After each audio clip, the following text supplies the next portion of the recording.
મહેસાણા જિલ્લાના વિજાપુર તાલુકાનું માઢી ગામ આજે પ્લગ નર્સરી ક્ષેત્રે સમગ્ર ગુજરાતમાં આગવી ઓળખ બનાવી રહ્યું છે।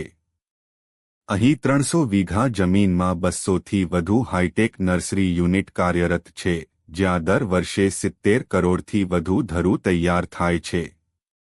માઢીમાં તૈયાર થતા મરચાં, ટામેટાં, પપૈયા, કેપ્સિકમ સહિત વિવિધ પાકોના ધરું ગુજરાતના 15 જિલ્લાઓ ઉપરાંત રાજસ્થાનના સિરોહી, જાલોર અને મહારાષ્ટ્રના નંદુરબાર સુધી પહોંચે છે।